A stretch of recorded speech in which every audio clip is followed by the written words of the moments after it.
प्रेम प्रसंग को नहीं पुत्रवधूं द्वारा शाशु को पेट्रोल ढाली पोड़ी मारिदेवा उद्यम। गत एप्रिल मास 26 तारिख शनिवार रात्रि पाखापाखि 8 घंटिका समय मालकानगिरी जिला मालकानगिरी थाना शिखापाली ग्राम पंचायत अंतर्गत एमवी 18 नंबर गाँव अविनाश वैद्यर स्त्री जया वैद्य तार शाशु रेणुका वैद्य को पेट्रोल ढाली निया लगाई जीवन रू मारिदेवा उद्यम करथिले। परिवार वर्गक कहवा अनुसार जयार विवाह पूर्व अन्य जड़े युवकों सहित संपर्क थिला। एमवी 18 गाँव स्वर्गीय गुरुदास वैद्य बड़ पुओ अविनाश वैद्य सहित बह हेबा परे मध्य घरु 5 थर लुचि पलाई जाइथिले। अविनाशर बड़ बापा बुझेई सुझेई आनी घरे बैठक करी रखिथिले। पुओ जन्म हेबा परे मध्य थरे लुचि करी पळाइथिले। अविनाश घरे 2 गोटी दुकान अछि, गोटे कपड़ा दुकान अन्यटी राशन दुकान। सेही दुकान रो अविनाशर स्त्री जया प्राय टंका चोरी करुथिले।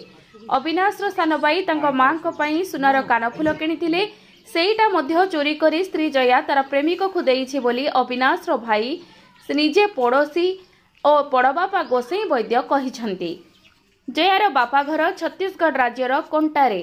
जया देखिबा को सुंदर, तेणु से प्रथमरु तार स्वामी अविनाश को पसंद करू नथिले। सेथिपाई सेमानंकर संपर्क भल नथिला बोली परिवार वर्ग कहिछंती। जिले में प्रथम थर एभली दृश्य देखा मिली एमवी 18 नंबर गाँव जड़े पुत्रवधू शाशु को पेट्रोल ढाली निया लगाई मारिदेवा उद्यम करुवा खबर पदाकू आसी। जहार शाशुंकर प्राय 60 ରୁ 70% देह पेट्रोल नियारे पोड़ी जाइछि, तेणु बंचिबार संभावना बहुत कम बोली रेणुकार बड़ भाई परितोष मंडल कहिछंती। वर्तमान रायपुर गोटे घरोई हॉस्पिटल रे चिकित्साधीन अछंती। जयार हाथ में किंचित शाशु को निया लगाइबा समय रे पोड़ी जिबा जोगु पुलिस ताको चिकित्सा पाई जामिन रे छाड़ी देइछंती बोली तार स्वामी अविनाश कहिछंती। परिवार वर्ग चाहुछंती जया को कठोर दंड तथा फांसी दंड दिया जाऊ। मालकानगिरी जिला मालकानगिरी थाना शिखापाली ग्राम पंचायत अंतर्गत एमवी 18 नंबर गाँव गोविंद मंडल रिपोर्ट न्यूज ओडिशा 30। माने मो स्त्री दुकान रू पैसा एवं सुना घर टू छुना चोरी करथिला, सेटा मो मां जानी थिला। तो मो मां जानिबा परे सिए भाबिला जे मो मां को सराय देले मारी देले से तार झमेलाटा सरी दिबो, केही भी जानी परिबो नै। मोर तो एटा सुना कथा से एमती तो समस्त कहउचंती, हेले तथापि मो स्त्री को रखी। मो मां तो एबे रायपुर अछि मेडिकल रे। मो मां एबे टिके भी भलो नाही, सीरियस अवस्था, बंचिबो कि नाही कुआ आपन स्त्री को दियो। मो स्त्री थाना रे थिला, थाना वाला छाड़ी देले जामिन रे, एबे कुंटा रे अछि। आपन कोन चाहउचंती? मु चाहउची जे मो स्त्री को बहुत सादा हो, एमती घटना गोटे करिगिरी से घरे अछंती। या पछरे मो भाई रो बहु माइकिना से आगरू गोटे से पुओ सहित अफेयर थिला थिबारु से आम फैमिली रे माने एते इंटरेस्ट दउ नथिला से रहिबार। ए जबरदस्ती रहिला बोलिया सेंती रहउथिला। इतवा ये घर ठू टंका पैसा दुकान व्यापार पैसा सब चोरे की नउथिला। सुना से नाकर कानर सुना गहना सब नै की लुचौथिला। हेले मो खुड़ी थिला घरे, से जानुथिला, से देखुथिला, से देखथिलारु मो भाई को कहलारु से जानी देला। से मो भाई रो बहु माइकिना से जानलारु से मने मने उद्यम कला ताकू जेमती हेले खत्म कर देले, ताकू शेष कर देले, आउ के रहिबो नै। वर्तमान मो चाहूची जे मो खुड़ी रो जेमती अवस्था रे अछि से बंचिबो कि मरिबो से तो भगवान हाथ रे अछि। से तार अवस्था कंडीशन बेसी भलो नै, एबे बहुत सीरियस रे अछंती। से रायपुर मेडिकल रे एडमिशन हेछि, सेठी आईसीयू रे भर्ती अछि। आपन कोन एबे हमें चाहूछु जे सरकार पाखरे एतिकी निवेदन जे घटना घटेला एमती आउ किए साहस न पाओ, आउ ये दोषी को कठोर शास्ति हो, दंड हो। मो ना होची परितोष मंडल, एमवी 21 नंबर।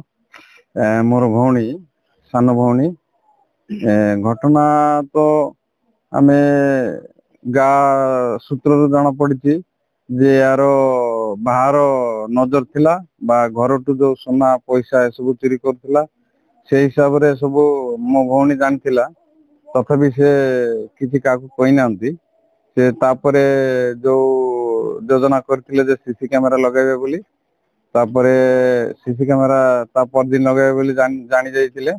ତା ମା ସହିତ କଣ କଥା ହେଇଥିଲା ଫୋନ ରେ କାହା ସହିତ କଥା ହେଇଥିଲା କଥା ହେଇକି ସେ ଯୋଜନା କଲା ଯେ ଆଜି ଏକା ତାକୁ ପୋଡାଇବେ କିନ୍ତୁ ସେ ପେଟ୍ରୋଲ ନେଇକିନା ତା ଆଗ ଦିନ ଗୋଟେ ବୋଟଲ ପେଟ୍ରୋଲ ନେଇକିନା ଲୁଚେଇଥିଲା ଘର ଭିତରେ ବାଲ୍ଟିରେ ପେଟ୍ରୋଲ ପକେଇ ଦେଇ ମୋ ଭଉଣୀ ଦେହରେ ପକେଇ ଦେଇ ସାଙ୍ଗେ ସାଙ୍ଗେ ମେସେଜ ଦେଇକି ନିଆଁ ଲଗାଇଦେଲା ତାପରେ ସେ ଭଉଣୀକୁ ବାହାର କରି ଆଣିବା ପରେ ସେ ନିଜେ ମୁହଁରେ କହିଲେ ମୋ ବୋଉ ପୁତ୍ରବଧୂ ମତେ ନିଆଁ ଲଗାଇ ଦେଇଛି ତାପରେ ତ ଆମେ ସବୁ ମେଡିକାଲ ନେଇଗଲି ଆମେ ତ ଚାହୁଁଛୁ ଯେ ଏଭଳି ଘଟଣା ମାଲକାନଗିରି ଆଉ ଦ୍ୱିତୀୟ ଥର ନ ହଉ ଯେ ଏହାର ସୁବିଚାର ହଉ ବା କଠୋର ଦଣ୍ଡ ମିଳୁ ମୁଁ ଚାହୁଁଛି ଯେ ଏଭଳିଆ ଦ୍ୱିତୀୟ ଥରେ ନ ହଉ ମାଲକାନଗିରି ଡିଷ୍ଟ୍ରିକ୍ଟରେ ଏଇଟା ଆଉ ଏମିତି ଘଟଣା ତ କେବେ ହେଲେ ଆମେ ମାଲକାନଗିରିରେ ଶୁଣୁନୁ ଏଇଟା ଫାର୍ଷ୍ଟ ଟାଇମ ଯେ ଚାହୁଁଛୁ ଏହାର ସୁବିଚାର ହଉ ବା ଆମକୁ ସେ ତାକୁ କଠୋରରୁ କଠୋର ଦଣ୍ଡ ମିଳୁ ଦେଇଛନ୍ତି ପୁତ୍ରବଧୂ ଶାଶୁ ବର୍ତ୍ତମାନ ଯୋଉ 60% ରୁ ଉର୍ଦ୍ଧ୍ୱ ଯୋଉ ପୋଡିକିରି ବର୍ତ୍ତମାନ